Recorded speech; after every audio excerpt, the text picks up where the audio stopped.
Aí, galera, começando a entrar. Boa noite. Boa noite, Thiago. Boa noite, Gabriel. E aí, Diogo. Beleza. Esperar a galera entrar mais um pouco aí pra gente começar. Eu acredito que no comando da AWS deve estar a Ju, que me acompanhou boa parte junto com o Sasha, que foi meu companheiro aí nessa expedição que nós vamos conversar hoje com a Aconcagua. Boa. Galera entrando. E aí, valeu galera que tá clicando no coraçãozinho aí, compartilhando. Grande Lucas Sato. Já teve lá também. Me corrija se eu errar alguma coisa aí, se eu der alguma informação errada no cão. Aí, Sasha Online. E aí, Sasha, se tu quiser entrar mais no final aí pra dar o teu ponto de vista, tu que dividimos barraca aí nessa expedição inteira, tá mais convidado. Eu vou contar aí um pouco o que eu preparei para dividir com a galera e seria uma honra ter tua participação aí no final, contando um pouquinho, se tu tiver disposição. Beleza? Vamos lá, então, começando. Então, quem me conhece, então, sou Henrique Frank, montanhista, engenheiro ambiental, montanhista. Então, aí durante essa quarentena decidi começar uma série de lives aí contando um pouco como eu comecei no montanhismo, mas não com o objetivo necessariamente de compartilhar a minha experiência, mas com o objetivo de convencer as pessoas e desmistificar um pouco o montanhismo, que eu acredito que o montanhismo é uma atividade que ela é para todo mundo, apesar de muita gente não se crer capaz, ou muita gente duvidar da sua capacidade de escalar uma montanha ou de estar na montanha. E eu digo isso porque muita gente me fala isso. Muita gente me diz, eu gostaria, mas eu acho que eu não consigo, eu acho que eu não posso. Então o que eu quero fazer é desmistificar isso. Eu acho que a gente tem vários cuidados aí a tomar numa escalada, numa expedição, mas eu acho que todo mundo pode. Então eu quero, com essa série de lives aí que eu comecei há 2 semanas atrás, comecei contando do curso de gelo, que foi minha primeira experiência, depois do Huayna Potosí, que foi minha segunda, e depois, mais pra frente, eu voltei pra lá. E agora eu vou falar do Aconcagua, que foi na verdade, minha terceira experiência. Então, se a gente for pegar pro que é o Aconcagua, a maior montanha das Américas, uma montanha de quase 7.000 metros de altitude, uma montanha muito seca, na minha opinião, então, com um ambiente muito, muito duro, assim, do ar muito rarefeito. Então, seria uma montanha difícil. E então, tendo aí como minha terceira experiência de montanha, foi uma montanha então que eu sofri bastante, mas ao mesmo tempo eu aprendi muito, tá? Então, quem tiver aí, conforme for surgindo dúvidas e questionamentos, fica à vontade aí para dividir com a gente. Eu vou tentando responder conforme eu achar que tá dentro do cronograma, ou se não, se eu achar que não tá, eu já respondo na hora. Beleza? Então, como eu falava, o Aconcagua é uma montanha muito pesada. Uma das maiores curiosidades do Aconcagua é que ele é uma montanha de ar muito rarefeito, tanto é que a galera compara muito que o Aconcagua tá em termos de dificuldade de respiração, muito parecida aí com quase os 8.000 metros do Everest, em função da latitude. Então é uma montanha que muita gente utiliza aí como último teste antes de tentar o Everest, porque é uma montanha que simula muito a questão do ar rarefeito.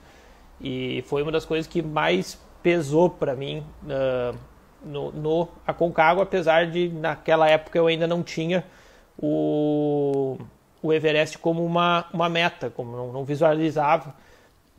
Então eu não fui para lá para me preparar, mas percebi essa diferença e eu acho que o Aconcagua me deu muita confiança depois quando eu decidi tentar o Everest.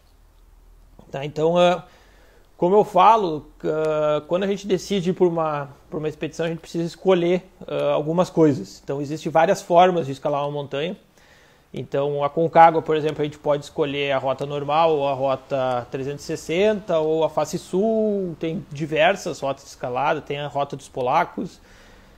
Eu escolhi eu escolhi ir com uma expedição comercial, tá, da Grade 6 Expedições. Várias pessoas que estavam comigo estão aqui dividindo com a gente. Então, o Sacha, que eu já comentei no início, o Zé Marco acabou de entrar. Então, é uma expedição que juntava pessoas de diferentes características, então, para ir para a montanha. Tá? Então, era uma expedição comercial pela Rota 360, que é uma rota diferente, então, da rota normal. A rota normal, normalmente, a galera entra por Orcones, que é a entrada mais famosa do Parque do Aconcagua, e diferente dessa rota que a gente escolheu, que entra pela Quebrada de Vacas. Tá? Então a gente já começa de uma forma bem diferente, tá?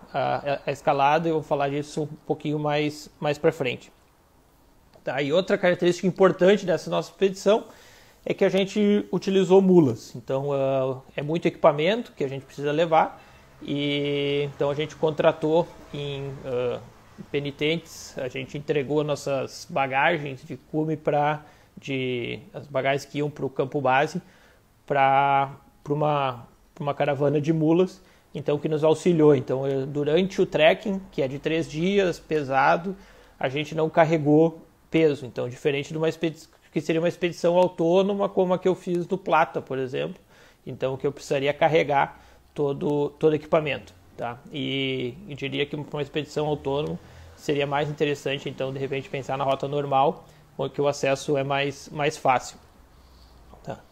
Então, quando eu tinha feito o curso de gelo, tinha escalado o Huayna Potosí, e uma curiosidade que foi aí que nasceu, deixa eu dividir uma foto aqui com vocês, foi nessa expedição que a primeira vez eu usei o nome Versus Eu Mesmo. Então, eu tinha criado o blog, tá, para dividir com as pessoas, e tinha que dar um nome. Eu dei o nome Versus Eu Mesmo, porque eu acho que ele representa muito do que o montanhismo é para mim. Ele é um grande desafio interior, porque a gente muitas vezes se vê pensando e lidando com as nossas próprias emoções na montanha, tá? E as pessoas que estão com a gente nos ajudam nisso, mas a gente às vezes se vê lidando com conflitos que no dia a dia, na correria do dia a dia, a gente não se permite. Então eu gosto muito do montanhismo por causa disso, e eu acho que o nome Versus Eu Mesmo representa isso muito bem. Tá? E, então, como você pode ver aqui, foi no aeroporto, na despedida junto com a minha família. Tá? Só está faltando aqui uma das minhas irmãs, a Joana, e todos com a camiseta, então com a logomarca da Versus Eu Mesmo. Então foi aí que a Versus Eu Mesmo nasceu. Então não como uma marca, assim, na verdade eu usava como uma referência para identificar os meus equipamentos, mas foi a primeira vez que ela surgiu assim numa camiseta, num adesivo. E então, mas como eu disse, eu ainda não pensava que o montanhismo tomaria a forma que tomou na minha vida. Tá, o Flávio está perguntando então quanto pesava o meu equipamento. Então eu carreguei durante o trekking aproximadamente aí 12 a 15 quilos, tá? E eu despachei, digamos, nas mulas mais ou menos uns 20 quilos. Então tinha mais ou menos uns 30 a 35 quilos de equipamento, Flávio. Beleza? Tá, então depois de chegar em Mendoza, então a gente se reuniu em Mendoza, toda a equipe. Lá a gente comprou ou alugou alguns equipamentos que faltavam. Nessa época, por exemplo, eu não tinha bota dupla, eu tinha que alugar bota dupla, eu tinha que comprar vários equipamentos. E é importante, esses 2 primeiros dias em Mendoza foram importantes assim, para começar essa interação entre os participantes da expedição. Então, porque muitos não se conheciam ainda, e a interação fluida durante a expedição é muito importante. E eu acho que foi uma característica muito forte da nossa expedição. Então, nos momentos de adversidade a gente se dava muito bem, e isso permitiu a gente lidar bem com as dificuldades. Tá? Então, no terceiro dia a gente subiu então, para Penitentes, que é a região na entrada do Parque do Aconcagua. A gente dormiu uma noite nesse refúgio, na verdade, é como se fosse um refúgio de montanha, uma antiga estação de esqui abandonada. Tá? E aqui a gente fez a primeira noite, então é uma noite a 2.500 metros de altitude mais ou menos, então a gente já começa a sentir um pouquinho os efeitos da altitude, ainda muito pouco, porque ainda não é uma altitude tão grande. Pode ver que nossas duffel bags estão todas atiradas aí no chão, porque a gente estava organizando, então a gente procura respeitar um limite máximo de peso para as mulas, então a gente pesa todas as mochilas para não sobrecarregar nenhum dos animais. Tá? Então a gente dormiu aqui para no outro dia começar o que seriam os 3 dias de trekking da expedição. Tá? Então aqui no outro dia de manhã nossa equipe estão saindo, então pode ver que era um grupo bastante grande, se eu não me engano eram 12 pessoas, nós tínhamos 4 guias. Então a gente estava com o Carlos Santalena, com o Du Sartor, com a Areta e com o Bernie, tá? O Bernie era um guia argentino e 3 guias brasileiros. Então era uma expedição bem robusta, com gente muito experiente. Então aí somar esses 3 guias brasileiros mais o Bernie, e que juntos devem ter uns 30 cumes aí da Aconcagua. Então é uma equipe muito, muito experiente, muito conhecedora dessa montanha. Tá, isso dá um pouco de tranquilidade, como eu falei, era a minha terceira montanha. Então, um dos objetivos de eu ir numa expedição era aprender muito, mas eu também queria garantir segurança. Então, até depois vou pedir para o Sacha comentar um pouco assim, também do porquê que ele escolheu uma expedição brasileira. E eu acho que cumpriu essa função. Eu saí muito satisfeito porque, minha curva de aprendizagem ao longo sobre a minha reação na montanha, sobre o que fazer em determinadas circunstâncias foi muito grande. Tá? Então o primeiro dia é uma caminhada. Aí a gente começou meio tarde, perto das 11 horas da manhã. Então a gente sobe por esse vale, que é a Quebrada de Vacas. Tá? Eu não lembro exatamente, mas a gente caminhou mais ou menos aí umas 5, 6 horas, tá? Foram aproximadamente 15 quilômetros. Eu tenho uma característica que eu sempre sinto muito a perna no primeiro dia, tá? Por mais treinado que eu esteja, impressionante assim, a função de colocar a mochila pesada, então eu sempre sinto muita dor. Então nas duas primeiras, 1h30, 2 primeiras horas, e nesse dia eu senti também, então foi um dia pesado assim de adaptação. É pouca inclinação nesse primeiro dia, então a gente sai de 2.000 e vai até 2.500, vai até 2.800, 2.900 metros, é um desnível pequeno, tá? E vai até o acampamento de Pampalenhas. O que eu gostei mais dessa logística que a gente montou é que nós éramos responsáveis por montar o acampamento. Então, mesmo estando numa expedição comercial, nós tínhamos responsabilidades como montanhista e não éramos simples clientes. Tá? Então a gente chegava, tá? Pegava o equipamento, tinha que montar tudo, montava todo o acampamento, preparava, depois ia preparar as refeições, aí, daí sim com o auxílio dos guias. Então aqui a gente preparando a primeira refeição da expedição. Tá, então nesse dia tem uma foto aqui do pôr do sol, então pode ver que essa região é lindíssima, particularmente eu achei muito mais bonita do que a subida de Orcones.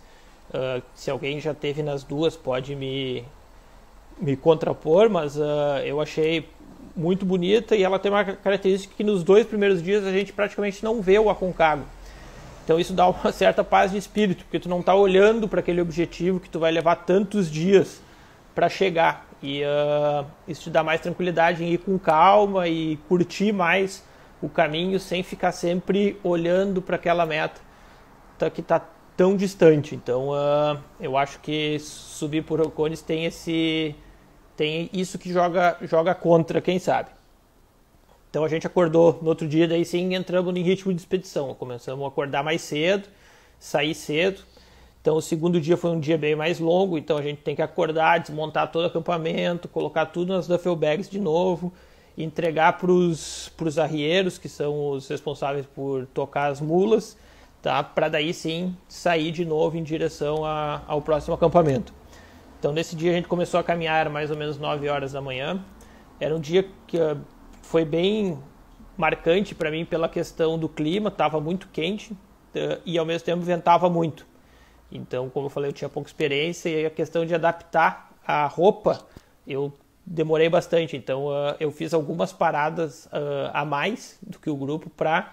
Então, tira um fleece, coloca um anorak, não deu certo, tira o anorak, fica de camiseta, daí eu fiquei com frio, daí volta, coloco o anorak, até que equilibrei esse sistema aí de roupas. Então, sofri um pouco. Então, foi um dia que a gente caminhou bastante.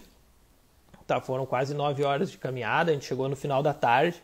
Então a gente caminhava num ritmo tranquilo, então chegou até 3.200, então também mais um dia de pouco desnível, mas muito longo, foram 17 quilômetros. E aí num passo um pouco mais tranquilo, fazendo paradas conforme o grupo demandava, então para fazer lanche, para tomar água, se hidratar, então sempre focado em hidratar bastante, tá? Para se preparar.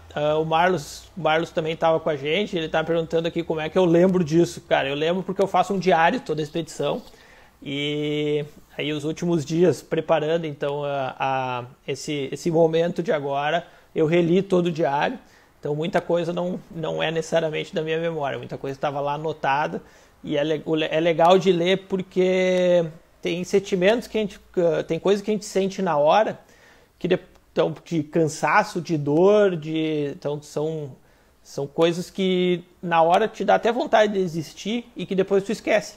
Que na verdade são coisas que na hora parecem muito intensas e na experiência como um todo elas desaparecem e ficam registradas porque eu anotei. Então, por isso que eu lembro. Senão eu provavelmente teria esquecido. Assim, são pequenas curiosidades e por isso que eu gosto de fazer um diário e sempre recomendo para as pessoas que escalam comigo, cara, escreve o que tu está sentindo, porque provavelmente daqui 1-2 anos tu não vai mais lembrar isso aí que tu estava pensando e sofrendo, às vezes algum sofrimento muito grande quando tu chega na hora, não era tudo isso. Acampamento Pampa, então quando a gente está chegando no acampamento Pampalenhas, a gente tem a primeira vista do Everest, na verdade, nem dá para ver direito, porque aqui ele estava encoberto pelas nuvens, então nesse dia a gente ia mudar de rota e entrar como é que chama? Anotei aqui,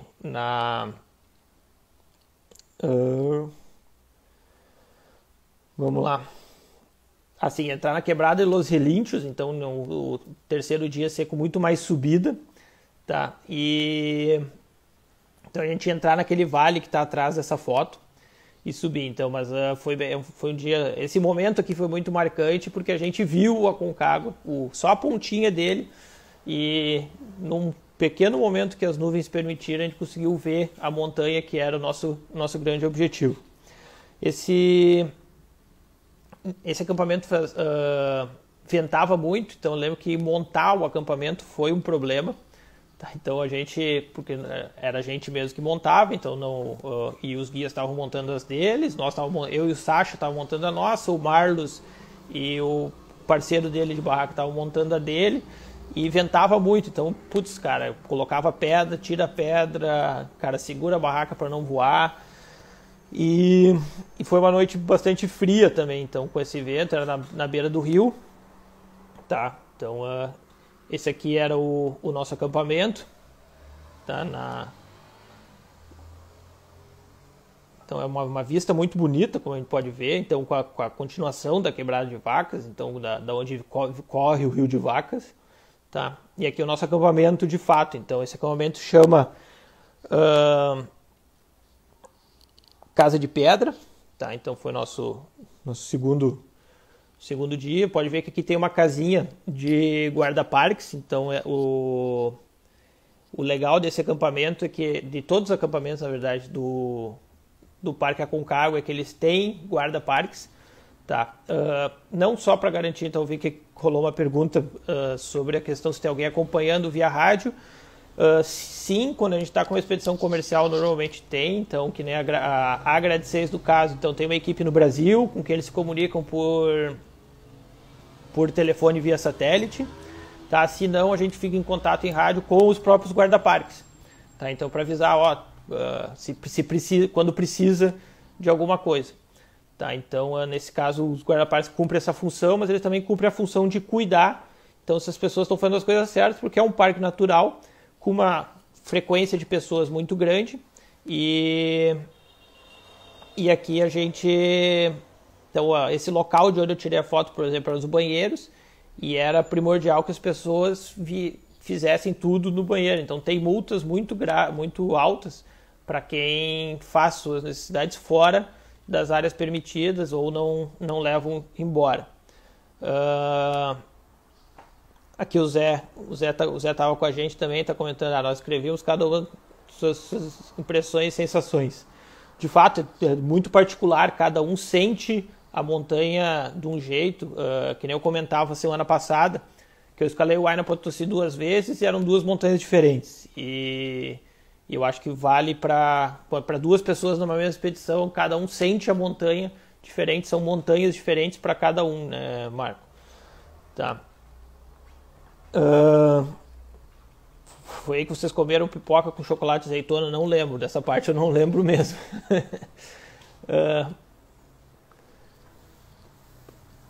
Daí, então esse dia foi legal porque os arrieiros prepararam um churrasco, então a gente comeu um churrasco argentino sensacional nesse acampamento.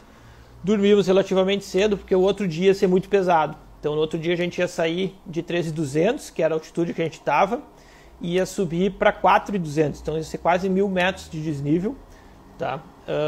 Até o acampamento, que seria o nosso acampamento base, que era acampamento Plaza Argentina. Tá? Então a gente dormiu, acordou, que o Tomás está perguntando como é que consigo um moletom desses, só me mandar um direct e a gente combina, Tomás, que é um dos produtos que a gente faz na Versus Eu Mesmo. Então, e o primeiro dia tem uma particularidade, a gente precisa cruzar esse rio, tá? Então, a água, nessa época ele estava cheio, que vinha água mais ou menos até o joelho, tá? Então é uma sensação que algo que mais ou menos eu não esperava passar por isso numa montanha, tá? Então, ter que cruzar um rio foi uma sensação horrível, porque a gente fica coisa de, sei lá, não sei se dá 10 minutos, e a sensação que tu para de sentir o pé. Eu cheguei a ter um princípio aí de cãibra, então como se que eu me apoiava nos bastões de caminhada, então a importância dos bastões de caminhada aí foram fundamentais. Eu lembro que alguém perdeu o Crocs, então para não molhar as botas a gente atravessa de Crocs ou de chinelo, o sapato aberto que cada um tiver, tá? E eu lembro que alguém perdeu, a gente teve que ir buscar. E quando chega do outro lado, então aí leva mais uns 10, 15 minutos para só secar secar e esquentar os pés, porque é muito frio mesmo. Tá? Então, curiosidades desse dia foram mais ou menos 1.000 metros de desnível, como eu falei, 14 quilômetros, bem menos que nos outros dias, tá? E a gente chegou até 4.200. Tá? Por que chama Quebrada dos Relinchos? Então, a história que nos contaram foi que chama Quebrada dos Relinchos porque as mulas sobem também por esse caminho e, inclusive, elas relincham muito durante a subida de tão pesada que é. Tá? Se é verdade eu não sei, mas foi essa história que nos contaram.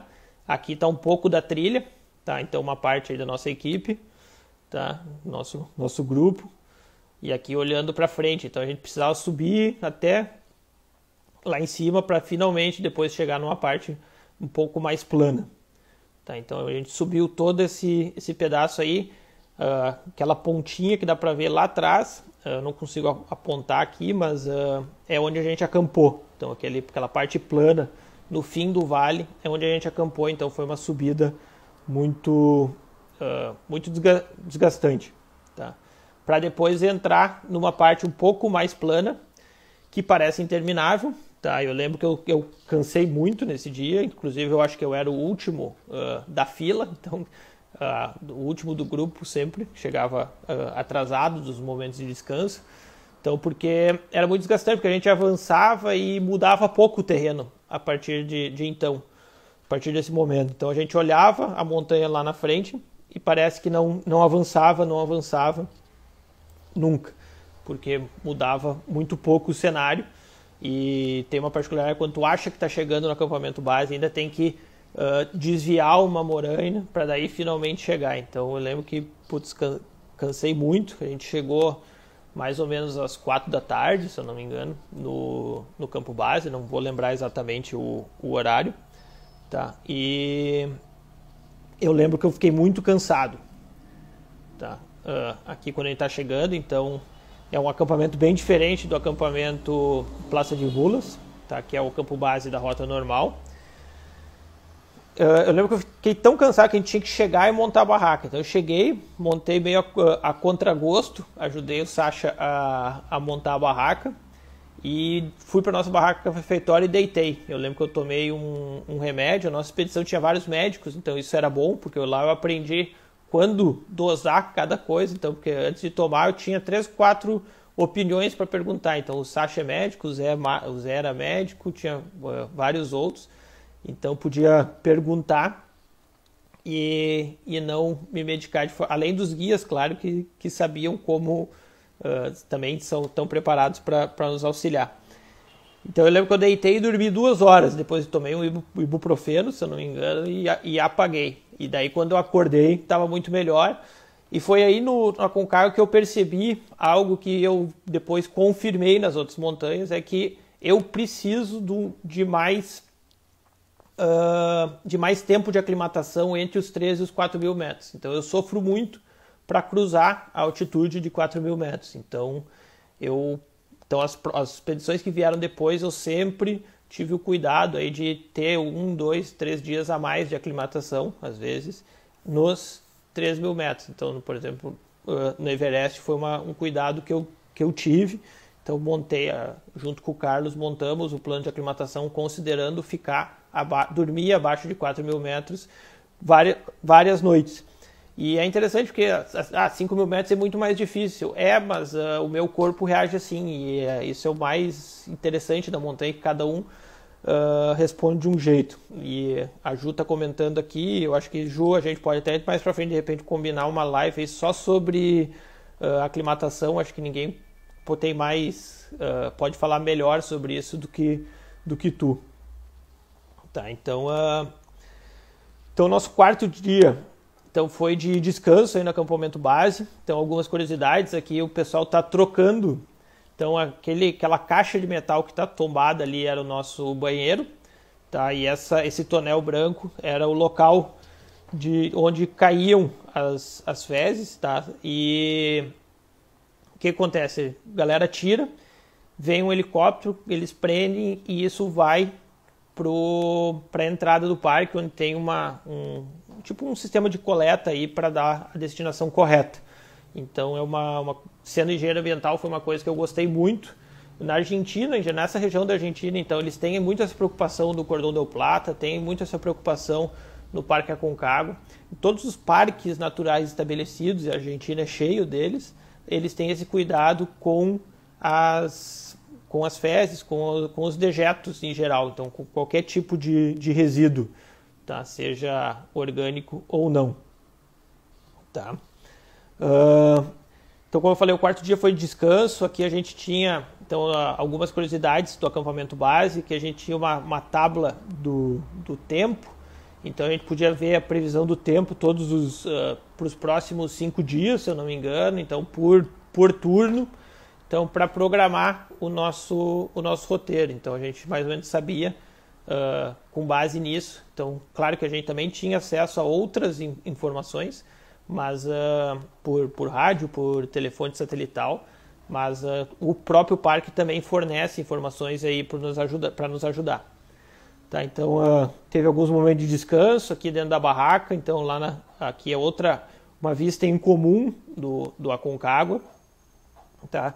Nesse dia a gente também fez uma pequena caminhada aí não diria que é um treino, mas uma prática de deslocamento com bota dupla, então só para não ficar totalmente parado, então eu brinco que os nossos descansos na montanha são sempre ativos, então a gente fez uma caminhada aí de 1 hora, mais ou menos, caminhando pelas morainas do campo base e brincando de andar com a bota dupla, já que no outro dia a gente ia subir para o campo 1 para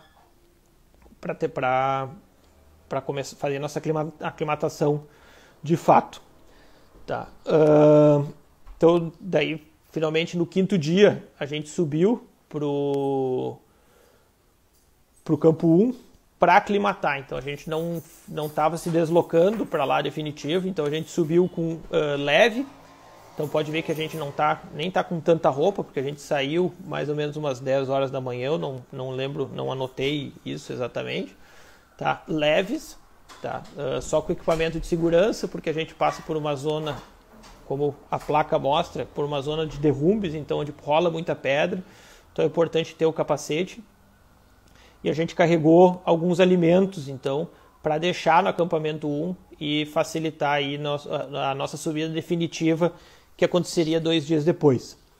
Tá? Então aí um pouco do que é o caminho, tá? Até o acampamento 1. O acampamento 1 fica quando a gente vence aquele primeiro colo que tem no fim do campo de penitentes.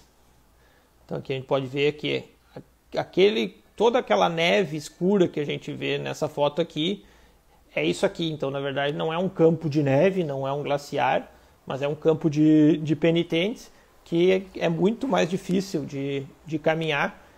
Tem algumas histórias cômicas aí da gente caminhando e cruzando com outros grupos, tá? E pessoas que não paravam de falar. Então, histórias muito engraçadas, assim, a gente sofrendo, e quando vinha um guia tanzaniano que parecia que estava passeando no parque e cantando enquanto subia. Então é muito interessante como cada um lida com esses momentos aí de sofrimento na montanha. Aqui, quando a gente estava retornando para o acampamento base, então a Argentina tem muito orgulho dos seus símbolos nacionais, tá? Então eles participam, tem bandeiras, tem tudo. O nosso 6º dia, então vou colar aqui um pouco da nossa programação, porque apesar do Marlos achar que eu lembro tudo, não lembro, eu fiz uma colinha aqui com as informações que eu acho que são mais importantes aí para quem quer começar. A Nath aqui está perguntando se a gente usava aquelas botas com travas. Nesse dia não, aquelas travas chamam crampons, Nath, e nesse dia não. Então, apesar de ter o campo de penitentes, a gente não precisou utilizar, tá? Porque era um trecho muito curto e que dava para firmar a passada.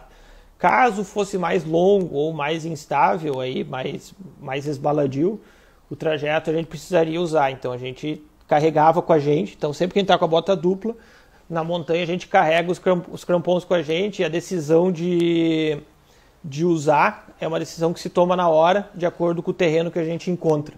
Então o crampon é o equipamento de segurança que tem que estar na mochila, para quando precisa. Tá? Então nesse 6º dia, uma coisa muito interessante do Parque Aconcagua em particular é que a gente tem que passar por uma avaliação médica no dia antes de subir, tá? Que é então o médico nos avalia, mede a nossa oxigenação, mede nossos batimentos cardíacos, faz uma avaliação da nossa situação de saúde, e a palavra final, se a gente pode continuar ou não, é desse médico, tá? Todo mundo que está lá, independente de estar em expedição ou não, precisa passar por esse médico, por essa avaliação. Se o médico te desabona, diz que tu não pode subir, tu perde direito a resgate. Então, se tu subir, acontecer alguma coisa contigo, tu precisa de resgate, tu vai ter que pagar uma multa exorbitante. Então, que torna proibitiva a subida para quem não é aprovado aí pela equipe médica do parque. Tá, a gente A gente, nesse momento, a gente teve uma baixa no nosso grupo, então um dos nossos companheiros de expedição acabou precisando abandonar, então ele estava com problema de estômago, que desencadeou uma desidratação, que desencadeou um início aí de um problema de um mal de altitude, e ele foi recomendado que ele voltasse, e ele acabou voltando no outro dia. Tá? Além disso, nesse dia a gente se dedicou então de arrumar as mochilas, porque a partir de agora não ia mais ter as mulas, então a partir de agora a gente ia carregar tudo que era nosso, então não tinha mais para quem entregar, então a gente ia andar muito mais pesado, então eu só estava andando aí com 12 quilos até agora. A partir desse dia eu passei a andar com 18 ou 20, não lembro exatamente, tá? E daí, então deixamos tudo pronto nesse dia para no outro dia sair um pouco mais cedo para subir para o Campo 1 definitivo. A Cris está perguntando aqui, quais os princípios pontos que podem desabonar essa continuidade, além desse exemplo da desidratação? Basicamente, qualquer sinal, Cris, que te indique que tu pode estar começando um processo de mal de altitude. Então, se teus batimentos cardíacos estão muito altos, mas basicamente a questão da oxigenação. Se tu tiver uma oxigenação muito baixa, tu provavelmente vai ser desabonado, e daí eles podem recomendar, dependendo como tiver, eles podem recomendar que tu fique mais um dia no acampamento base, ou recomendar que tu retorne para altitudes mais baixas. Então é muito caso a caso, e a gente poderia falar aí sobre os possíveis ocorrências do mal de altitude durante uma live inteira, aí, quem sabe, ou até mais. Tá? Tem alguns livros aí que eu recomendo, que depois eu me dediquei a ler para entender o que pode acontecer e entender o que acontece com o nosso corpo quando a gente sente essas coisas. Então, além disso, a gente teve uma postergação. Então, quando a gente foi sair, então no 7º dia, quando a gente foi sair do acampamento base, mais um dos integrantes acabou... ele não desistiu, mas ele não estava em condições de subir, ele não estava se sentindo bem, tá? E junto com os guias tomou a decisão de esperar no acampamento base mais um dia para tentar melhorar. O que eu lembro um pouco assim é de como isso afeta o psicológico. Então a gente ficou um pouco chocado e preocupado também, triste, porque a gente estava, essas duas pessoas estavam com a gente e de repente já não estavam mais, entendeu? De repente já não podiam. Então, ao mesmo tempo que tu fica triste por causa deles, tu fica preocupado porque também pode acontecer comigo, e daí a gente começa a perceber um pouco da fragilidade. Ao longo da subida, mais 2 pessoas desistiram, tá? E decidiram retornar. Então a gente teve, já tinha tido um retorno, uma espera, e teve mais 2 desistências. Então nosso grupo diminuiu aí para 8 pessoas, se eu não me engano. Tá? Então chegamos no acampamento 1, foi um dia de muito vento, tá? Tava ventando bastante.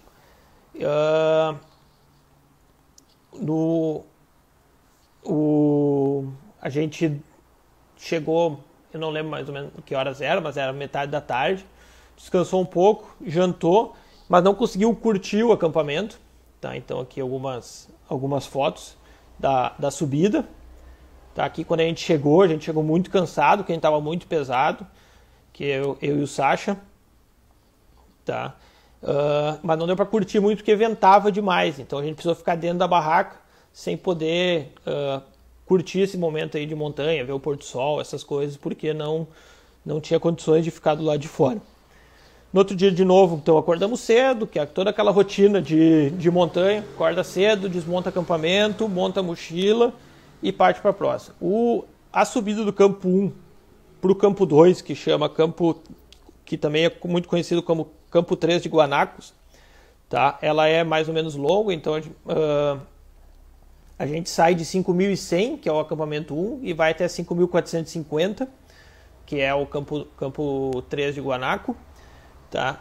Então parece pouco, são 350 metros, mas é uma subida bem longa e que eu lembro que eu cansei demais. Assim, eu lembro que eu cheguei me arrastando, mais uma vez então sentindo bastante dor de cabeça. E mais uma vez 2 horas de sono resolveram. Então eu cheguei no acampamento, deitei, então depois de montar as coisas lá, deitei, dormi 2 horas, acordei quase na hora da janta já muito melhor e depois não senti mais nada. Então aqui a gente a caminho aí do campo 2. Então aqui a gente já estava lá. Então, como eu falei, eu achei o Aconcagua uma montanha bem seca. Então, a partir dos 5.400 a gente já não tinha mais água líquida. Então, precisou derreter gelo. Então, foi aí um dos aprendizados junto com o Edu. Então, de que gelo pegar, onde pegar água. Então, eu tentava ir junto, acompanhar. A gente ficou nesse acampamento 3 dias, salvo engano, tá? No primeiro dia, que seria um dia totalmente de descanso, a gente fez uma caminhada até o acampamento, até metade do caminho até o acampamento 3, tá? Porque, na verdade, isso era dia 16 de janeiro, se eu não me engano, e a nossa estimativa era tentar fazer cume no dia 18. Daí no dia 18 a gente recebeu uma previsão do tempo indicando que o dia 19 ia ser melhor, e a maioria das expedições que estavam subindo junto com a gente iam tentar no dia 18. Então a gente decidiu postergar para o dia 19. Tá? Então isso nos deu mais um dia de descanso do campo 2, que a gente usou para fazer essa aclimatação. No segundo dia, que era o dia 17, então a gente teve a chegada do Marlos. Então, já que o Marlos comentou aqui que foi ele que precisou esperar, eu vou citar ele. Então, ele tinha ficado esperando no acampamento base. Um dia depois ele subiu para o campo 1 e no terceiro dia nos encontrou então no acampamento 2. Isso foi muito legal, porque deu um gás, assim, cara, eu lembro que a gente comemorou bastante assim, esse reencontro com ele e com o Edu. Então, era mais um integrante que voltava para a briga junto com a gente e acabou, felizmente, fazendo cume junto com a gente também. Então, isso acaba dando uma motivação, e é uma característica da montanha, é que a gente comemora muito essas pequenas vitórias. Assim, eu aprendi um pouco a fazer isso, porque o cume está sempre distante, então tu vai sempre levar muitos dias para chegar. Então eu procuro sempre olhar para as pequenas vitórias. Então cada dia que a gente cumpre o objetivo planejado, eu procuro comemorar bastante, porque é isso que dá a satisfação aí do montanhismo. E daí, finalmente, então, no dia 18, a gente subiu pro acampamento 3, tá? Que é o acampamento Cólera.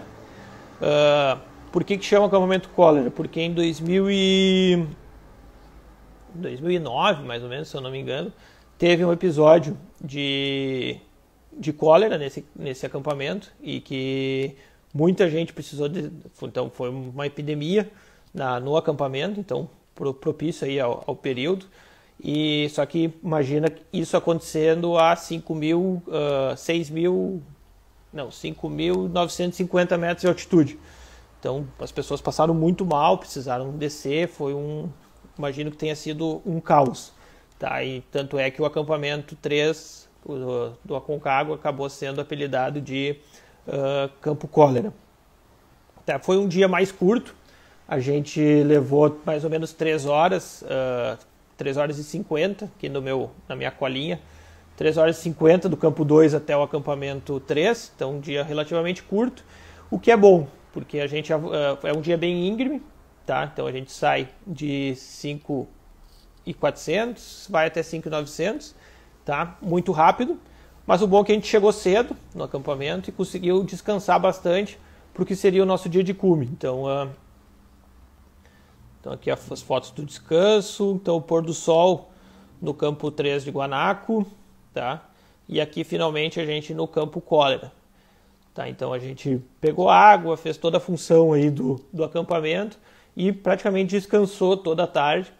Tá? Mais ou menos às 18 horas a gente fez um briefing aí para a gente se preparar para o dia de cume e se recolheu a dormir, porque a gente precisava acordar às 2 horas da manhã. Então acordamos às 2 horas da manhã, tomamos café e começamos a se preparar, porque a nossa meta era sair até às 4:30 da manhã, sair para o ataque ao cume.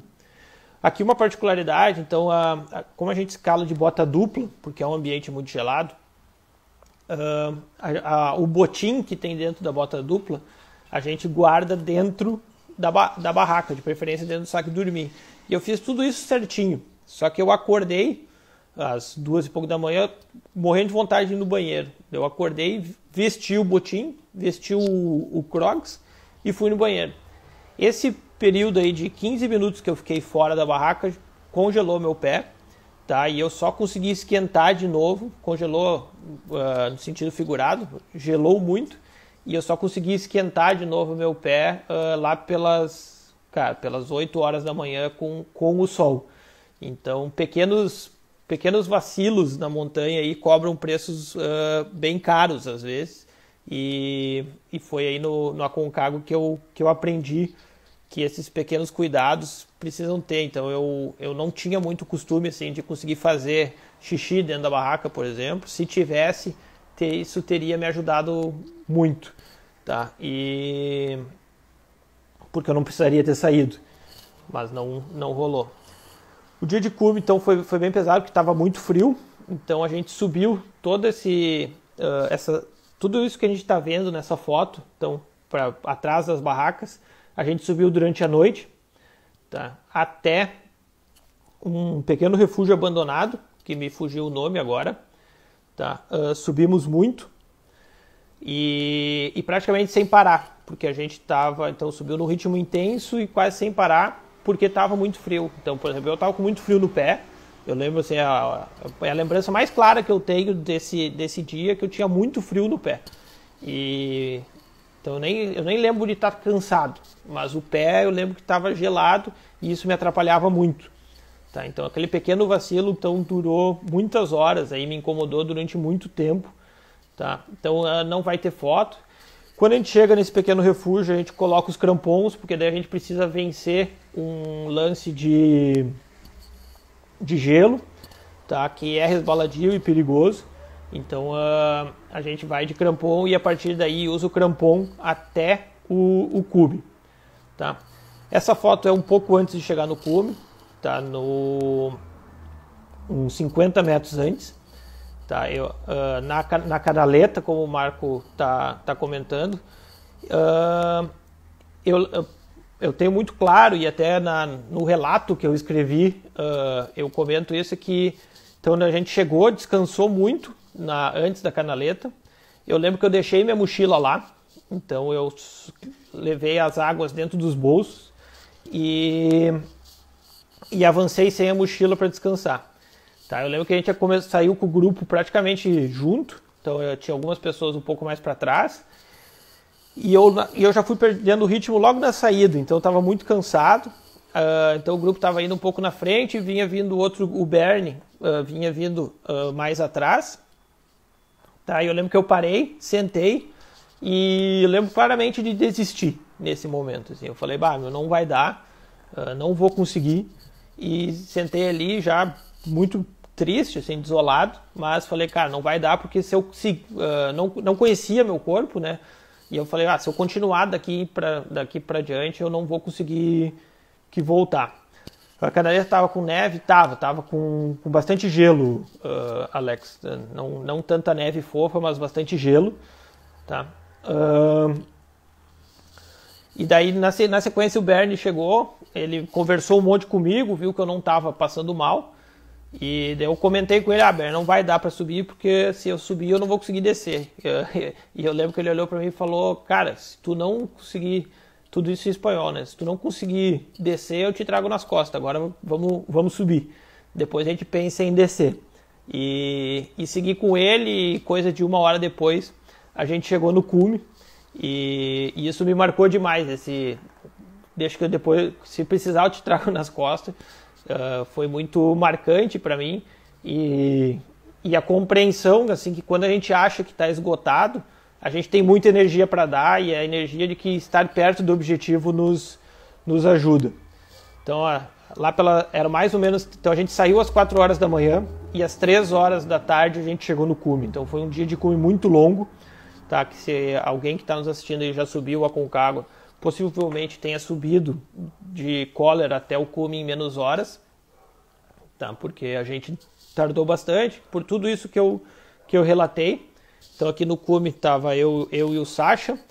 Tem um vídeo, se alguém tiver, dos que estão assistindo aí, eu vou pedir para mandar, porque eu não tenho. A gente fez, na época estava na moda fazer aqueles vídeos que fica todo mundo parado e só o vídeo rodando. A gente fez um lá em cima, tá? E foi muito legal, tá? Então foi um momento bem marcante. A gente ficou quase 1 hora no cume, como vocês podem ver, estava um dia lindíssimo lá em cima. A gente deu muita sorte e por isso a gente estava muito tranquilo também com o horário, porque nessa região da Argentina já escurece muito tarde, então foi bem interessante, tá? E foi nesse momento aqui que... Então eu gosto dessa foto porque ela mostra então, a paisagem refletida nos meus óculos. Sim, essas últimas duas, essa foto e essa foto são no cume, Nath. E foi mais ou menos nesse momento que eu comecei a pensar em escalar no Everest. Então, escalar o Everest. Então, eu gosto dessa foto porque tem a paisagem refletida em mim, então nos óculos, e foi aí que eu comecei a ver que, cara, de repente era possível, e comecei a pensar na ideia. Então, toda descida, para mim, eu tenho essa memória muito forte aí de começar a refletir o que eu queria fazer dali em diante. Então, nesse momento, eu não olhava para o montanhismo como algo com fim em si. Então, era um hobby que eu fazia quando tinha tempo livre. E foi nesse momento que eu comecei, então, a pensar no montanhismo como uma opção aí de dedicação um pouco mais intensa, que acabou se concretizando aí no Everest, no Versus eu mesmo como uma empresa e em tudo que está acontecendo na minha vida agora, assim, essa mudança radical aí de sair da engenharia e me dedicar integralmente ao montanhismo. Eu tenho essa foto aqui como um marco de início, sim, que se concretizou de fato lá em Mendoza numa conversa que eu tive com o guia sobre se eu estava pronto ou não para ir para o Everest. Tá, então aí a gente está chegando no final, eu quero chamar o Sacha ainda para a gente trocar uma ideia, mostrar aí algumas fotos da descida, a gente chegando em Mulas. Aqui, cara, um belíssimo fim de tarde, com o Aconcagua, com uma vista totalmente diferente da que a gente tinha do outro lado. Então essa rota é muito legal, porque a gente vê o Aconcagua por todas as suas faces. O Zé comentando aqui que eu conversei com o Carlão sobre o Everest no caminho. Sim, estava muito forte para mim aquilo lá. Então a Ju está comentando aqui que o Sacha não vai poder entrar, mas paciência, se o Marlos ou o Zé estão por aí ainda, quiserem entrar, são bem-vindos. Tá. Então aí algumas fotos da volta. Aqui a Praia Ancha. Quem já esteve no Aconcagua pela rota normal deve lembrar desse lugar. Então é um trecho muito longo, tá? Acho que são coisa de 10, 12 quilômetros, que é quase uma planície. Por isso que se chama praia longa, né? Praia Ancha. E parece interminável. Então imagina se para descer parecia que não ia acabar nunca, para subir eu imagino que seja... sem fim. O Zé me corrigindo aqui, são 32 quilômetros de Praia Ancha. O Thiago está perguntando, essa é a rota 360? Isso, Thiago, essa é todo esse caminho que eu comentei. Então, subindo por Plaza Argentina, passando pelo Campo 3 de Guanaco, Cólera é a rota 360. A rota normal as duas rotas se encontram em Cólera. Então, Cólera é um acampamento em comum para as duas rotas. Então, por isso que a gente consegue subir por um lado, que seria 360, e descer por Plaza de Mulas, porque daí a gente desce pela rota normal, que acaba sendo uma descida muito mais fácil, porque ela é muito mais direta. Ela é muito difícil de subir, porque a rota normal ela é muito mais íngreme. Então, a subida até Plaza Canadá e de Plaza Canadá para Cólera é muito mais... O Nido de Condores é muito mais íngreme, tá? Apesar de mais curta em quilômetros. Tá? Então, muito mais pesado. E para descer, acaba sendo muito mais fácil. O Zé está pedindo aqui para comentar. Quando a gente estava descendo Praia Ancha, foi interessante que foi um episódio que teve alguns terremotos no Chile e a gente não chegou a sentir durante a noite. Eu não senti, pelo menos, acho que estava tão cansado que eu apaguei e não vi nada no acampamento de mulas, mas ainda tinha alguns reflexos então nas montanhas. Então, conforme a gente ia caminhando, a gente viu vários desmoronamentos nessas montanhas que tem do lado, tá? Que passaram super longe, claro, da nossa rota, mas que eram muito, muito chocantes. Tá. Assim, o Zé me lembrando aqui que a Ju, que está aqui nos acompanhando, também nos encontrou no acampamento base. A Ju é a esposa do Sacha, que estava dividindo acampamento comigo. Então, dividindo barraca comigo ao longo da expedição. E ela nos encontrou no campo base de mulas. Acho que a Ju está indo de novo agora esse ano, acho que ela vai de novo para fazer uma pesquisa. Então a Ju é médica aí de áreas remotas e vai fazer, vai para lá de novo agora para fins científicos. E aqui a gente na volta, e eu gosto muito dessa foto, que a gente estava um dia mais ou menos limpo e a gente consegue ver o cume. E é muito chocante assim, e ao mesmo tempo gratificante. A gente está aqui na saída do parque, então a gente já está aí nas lagunas de Orcones nesse momento. E daí tu olha lá para trás, super longe, dessa foto mal dá para ver, aí estava tão claro que quase só vê a sombra da montanha. E olhar e dizer, putz, cara, eu tava lá em cima. Isso é muito emocionante. Então, assim, eu fiz questão de tirar essa foto, assim, porque me marcou demais, cara. Ter estado num lugar que, olhando daqui, parece inalcançável. E essas coisas, somado toda essa descida aí da Playa Ancha, pensando no Everest, tudo isso me deu energia para voltar, pedir demissão, voltar para casa para decidir ir pro Everest. Tá, então, assim, em termos de... A expedição para Concagua é essa, o meu objetivo de contar ela é que vocês que estão escutando e que por acaso nunca foram, se sintam encorajados a ir. Assim, como eu falei no início, essa foi minha terceira montanha. Cara, minha experiência era muito pouca, então eu criei uma classificação de montanhas para mim e eu considero a Concagua uma montanha semitécnica. Então ela não tem uma demanda de técnica tão grande, apesar da gente precisar ter muita força física e capacidade, assim, muita resiliência para vencer a adversidade, principalmente do ar rarefeito. Então eu acho que é acessível para todos, desde que se treine muito, se prepare muito, mas a gente pode fazer. Eu ia chamar o Zé, mas o Instagram está me avisando aqui que eu só tenho mais 2 minutos. Quero deixar o convite, então, para todo mundo. Semana que vem vai rolar mais uma live. De assunto ainda indeterminado. A Ju está me pedindo aqui para fazer uma live do Everest ou do Manaslu. Ju, vai rolar dos dois, tá? Eu não sei ainda a data exata, mas eu estou me organizando, tá, para fazer, mas a do Everest eu vou fazer e a do Manaslu provavelmente, tá? Eu tenho uma palestra pronta que eu sempre faço quando me convidam e eu tô transferindo ela para o mundo digital. E então eu vou tentar fazer o Everest e o Manaslu em modo palestra, tá? Um pouco diferente de uma live. Então, de repente, pelo YouTube, não sei ainda, o mundo digital não é tão meu forte, então eu estou me preparando aí, vendo qual é as possibilidades que nós temos, mas eu acho que pode ser mais interessante aí, porque tem muita foto, tem muita coisa para mostrar dessas duas montanhas. Tá? Mais uma vez, quero agradecer a presença de todo mundo, a gente teve uma audiência aí bem legal, então, pessoal interagindo.